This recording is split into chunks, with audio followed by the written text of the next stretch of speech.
अधूरे छोड़े मरासिम अक्सर, बढ़ा लिए इख्तलाफ कितने। अदालते दिल में गूंजते हैं, दबे दबे एतराफ कितने। चलो यही कम नहीं कि उनको जमाना साजी के ढंग आए। बेसांद उठती थी जिनके तन से, लिबास उनके हैं साफ कितने। अगर कभी ताबनाक चेहरों को जा कुरेदा तो क्या बताएं। नजर पड़े मुस्कुराती आंखों में सिसकियों के शगाफ कितने। कभी परी का खराम गूंजा, कभी कोई देव बड़बड़ाया। जहाने दिल में बसाए फिरते हैं आज भी कोह काफ कितने।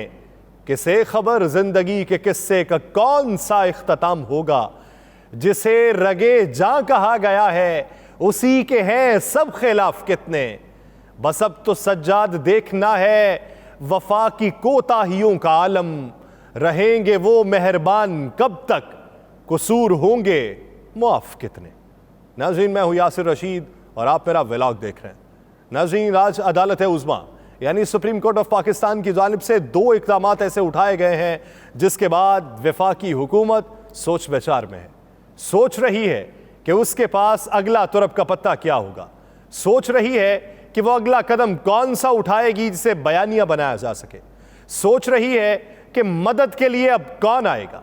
सोच रही है कि किसकी बेसाखी हमें दस्तयाब होगी तो हम किसी को मुंह तोड़ जवाब दे सकते हैं। आज सुप्रीम कोर्ट ऑफ पाकिस्तान ने पंजाब इलेक्शन के लिए फंड्स जारी न करने पर एक्शन लिया है। फंड्स की अदम फराहमी पर गवर्नर स्टेट बैंक, सेक्रेटरी खजाना को नोटिस जारी कर दिए गए। अदालती हुक्म अदूली पर अटॉर्नी जनरल ऑफ पाकिस्तान और सेक्रेटरी इलेक्शन कमीशन को भी नोटिस जारी कर दिया गया। चीफ जस्टिस ने तमाम अफसरान को 14 अप्रैल को चेंबर में तलब कर लिया है और इलेक्शन कमीशन की रिपोर्ट के मुताबिक वफाकी हुकूमत ने फंड्स फराहम नहीं किए। फंड्स की अदम फराहमी अदालती अहकाम की हुक्म अदूली है। अदालती हुक्म अदूली के नताइज कानून में वाज़ेह और सबको मालूम है। इलेक्शन के लिए फंड्स की फराहमी तौहीन अदालत की कार्रवाई से ज्यादा अहम है। गवर्नर स्टेट बैंक को दस्तयाब वसाइल से मुतल्लिक तमाम तफसीलात भी हमरा लाने का हुक्म दे दिया गया। अदालत की सेक्रेटरी खजाना को भी तमाम रिकॉर्ड के साथ लाने की हिदायत कर दी गई और पूछा गया कि बताया जाए सुप्रीम कोर्ट के अहकामात पर अमल क्यों नहीं किया गया। सेक्रेटरी इलेक्शन कमीशन को पंजाब और खैबर पख्तूनख्वा इंतखाबात के हवाले से तमाम रिकॉर्ड फराहम करने का हुक्म दे दिया गया है। अब इससे पहले हुआ क्या था? इससे पहले फंड्स का जो इजरा करना था तो इब्तदाई तौर पे वफाकी हुकूमत ने सोचा कि कहीं ना कहीं पर हम अपनी साख बचा सकते हैं। उनका यह मानना था कि हम पार्लियामेंट से इसकी अगर मंजूरी करवाते हैं या काबीना से मंजूरी करवाते हैं और एक फैसला ले आते हैं कि काबीना ने यह मंजूर कर लिया है कि मुल्क में इंतखाबात एक ही वक्त पर होंगे, 2 सूबों में इंतखाबात नहीं हो सकते, तो शायद हम अपनी साख भी बचा सकें और शायद हमारे पास एक कानूनी जवाब भी हो सके। लेकिन एस्टैब्लिशमेंट, जो ब्यूरोक्रेसी है, वो ये मामला रखती है। उसकी राय ये थी कि हम अदालती हुक्म अदूली नहीं कर सकते। अदालती हुक्म अदूली के नतीजे में हमारी बाज़ पुरस की जाएगी, हमारी नशिस्तें जाती रहेंगी, हमारी नशिस्तों पर किसी और को लाके बिठा दिया जाएगा। हुक्मनामा तो वही होगा जो अदालत उज़्मा हुक्मनामा जारी करेगी जब तक आप कानून नहीं बना लेते। अब इसीलिए सेक्रेटरी खजाना के हवाले से इत्तलात ये आती रही कि वो छुट्टियों पे हैं, लेकिन बाद में ज़राए ये बताते हैं कि वो अमेरिका के अंदर मौजूद हैं और अमेरिका में जो IMF और वर्ल्ड बैंक का सेमिनार हो रहा है उसमें वो शिरकत कर रहे हैं। अब सेक्रेटरी खजाना तो चले गए, अब सेक्रेटरी खजाना की जगह कौन पेश होगा? वजारत खजाना की जानिब से ये एक अहम मामला है। अटॉर्नी जनरल से बाज़ पुरस की जाएगी। अटॉर्नी जनरल से पूछा जाएगा कि किस कानून के तहत या किस हुक्मनामे के तहत आपने अभी तक रियासत को ये बावर करवाने की कोशिश नहीं की कि अदालत उज़्मा फैसला जारी कर चुकी है और आपको फंड जारी करना चाहिए थे। फंड्स की तारीख थी 10 अप्रैल तक फंड को जारी करना था। इब्तदाई तौर पे आप 10 अरब रुपया भी जारी कर सकते थे, लेकिन वफाकी हुकूमत ने हाथ रोके रखा। वफाकी हुकूमत इस सोच विचार में थी कि कानून मंजूर हो जाएगा और उसके अलावा हम काबीना वाला मामला जो है वो पार्लियामान में ले जाएंगे और कुली तौर पे हम करारदाद एक पास करवा लेंगे। अब वो इसी जोम में बैठे हुए थे और यही जोम ले दे बैठा है, क्योंकि सुप्रीम कोर्ट ने हुक्मनामा जो जारी किया है, इसी हुक्मनामे के नतीजे में तमाम लोगों से बाज़ पुरस की जाएगी। अब कयास आराइयाँ ये हैं कि कुछ लोगों को अपनी नशिस्तों से हाथ भी धोना पड़ सकता है। सुप्रीम कोर्ट यह भी हुक्म जारी कर सकती है कि अगर आपका इख्तियार नहीं है और आप रिट की बहाली नहीं कर सकते, तो फिर ये मसनद जिस पे आप बैठे हुए हैं इसके भी आप लायक नहीं हैं, आपको यहां से हट जाना चाहिए। अब इसी हवाले से अटॉर्नी जनरल भी परेशान बैठे हैं, सेक्रेटरी इलेक्शन कमीशन भी परेशान बैठे हैं, सेक्रेटरी खजाना भी परेशान बैठे हैं, गवर्नर स्टेट बैंक भी परेशान बैठे हैं, हुकूमत भी परेशान बैठी है कि करें तो करें क्या। अब यही मामला था, इब्तदाई तौर पे ये खबर आई थी और उस खबर के बाद लेने के देने पड़ गए थे और सोच विचार में थे कि अब किया जाए। कानूनी माहिरीन से अभी बासपुरस की जा रही थी कि उसी दौरान एक और बड़ा बम फूट गया, एक और बड़ा हंगामा हो गया। सुप्रीम कोर्ट ने एक और जो तामील की है, सुप्रीम कोर्ट ने 8 रुकनी बेंच जो है वो मुकर्रर कर दिया है जो कल केस की समाअत करेगा। अब कल केस की समाअत किस 8 रुकनी बेंच ने करनी है और किस केस की करनी है, ये बहुत जरूरी है। केस ये है कि जो प्रोसीजर बिल पास किया गया है ऐवान ज़ेरी से और ऐवान बाला से, उसके खिलाफ 2 दरखास्तें आई, कल एक तीसरी दरखास्त भी आई।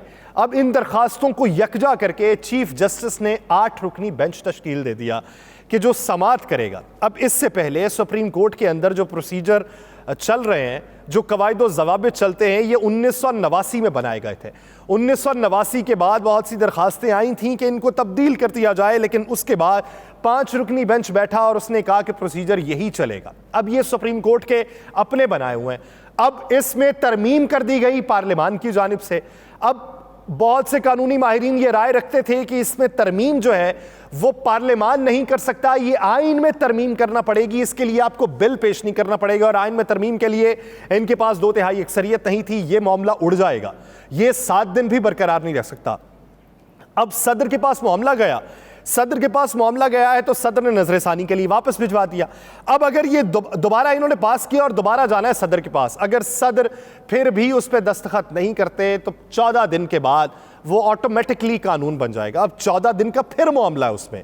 अब 14 दिन में 10 दिन सदर खुद रोके रखते हैं, 10 दिन के बाद अगर सदर उसको चीफ जस्टिस को भिजवा देते हैं कि आपकी इस पे राय चाहिए, आपसे मुशावरत करनी है, तो 14 दिन का जो वक्त है उन्हीं 14 दिनों के अंदर सुप्रीम कोर्ट ने उखाड़ पे छाड़ के रख देना था, सुप्रीम कोर्ट ने हुक्मनामा जारी कर देना था उसी 14 दिन के अंदर। इधर से बहुत सी नशिस्तें भी जाती रहनी थी।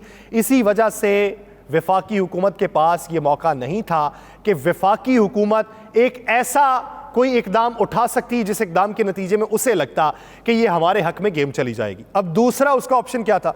दूसरा ऑप्शन ये था कि 5 रुकनी बेंच पहले ये फैसला दे चुका है कि सू मोटो का जो इख्तियार है वो चीफ जस्टिस के पास है। इससे पहले 5 रुकनी ये दे चुका था, ये प्रोसीजर्स चेंज नहीं हो सकते।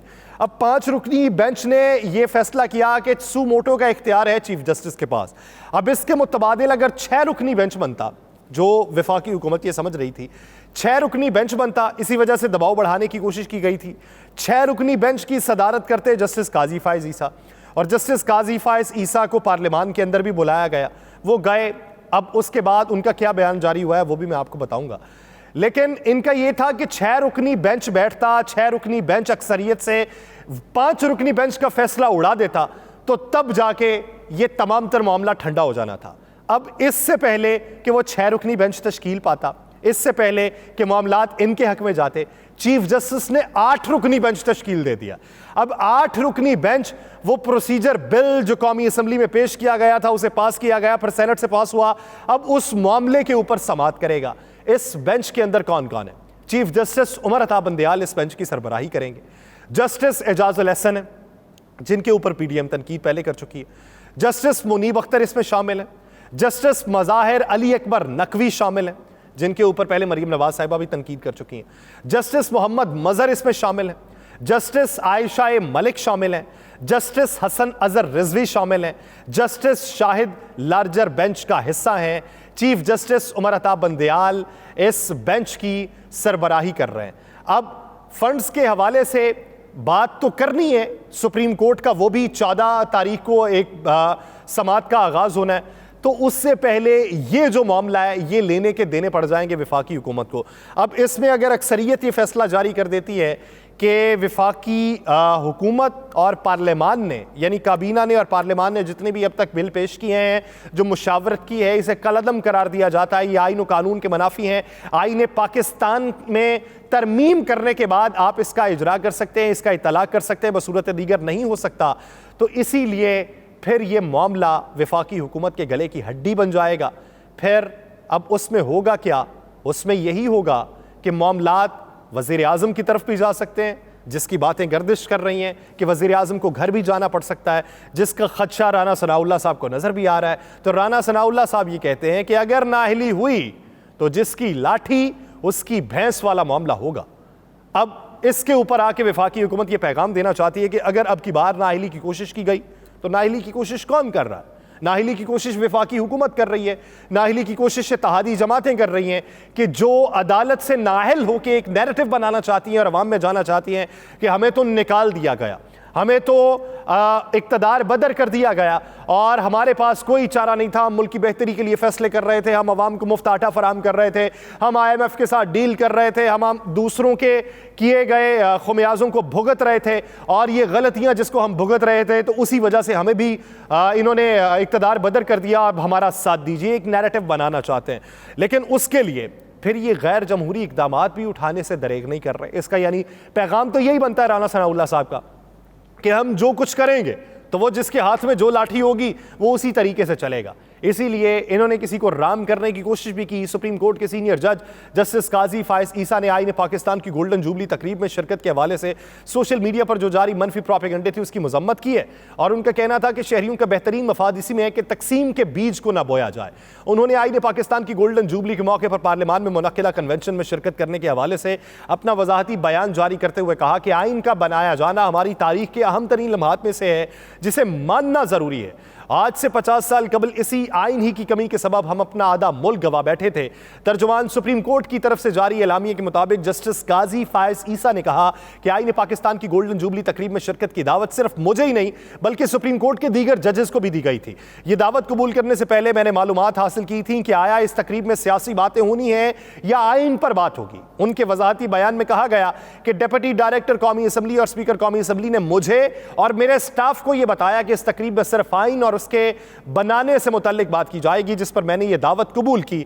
मेरे लिए ये अमर बाइस से हैरत है कि कुछ लोगों को एतराज है कि मैं ऐवान में कहां बैठा था, हालांकि बैठने की जगह का इंतखाब कतन मेरा नहीं था, मैं शायद वहां बात भी ना करता, मगर जब मैंने महसूस किया कि यहां की जाने वाली बातें सियासी हैं और अगर इस पर मैंने अपना मौक़िफ़ वाज़े ना किया तो कयास आराइयां बढ़ेंगी, इसी वजह से मैंने अपना वहाँ पे खिताब किया। अपने वजाहती बयान में जस्टिस काजी फायज ईसा ने मजीद कहा कि आइन की गोल्डन जुबली तमाम शहरियों के लिए जश्न मुसर्रत है, ये किसी मखसूस सियासी जमात या इदारे का इस्तेहकाक नहीं है। आइन की अहमियत सब पर वाज़े की जानी चाहिए और ऐसा मुसलसल किया जाना चाहिए। लेकिन यहाँ पर बात ये बनती है, जिस तरह बात कल कर रहे थे पाकिस्तान पीपल्स पार्टी के सीनियर रहनुमा एतजाज़ एहसन साहब कि अगर तो चीफ जस्टिस से मुशावरत करने और चीफ जस्टिस की हिमायत हासिल करने या उन्हें लूप में लेने के बाद जस्टिस काजी फायज ईसा वहाँ पर गए तो इसमें कोई मुमानियत नहीं।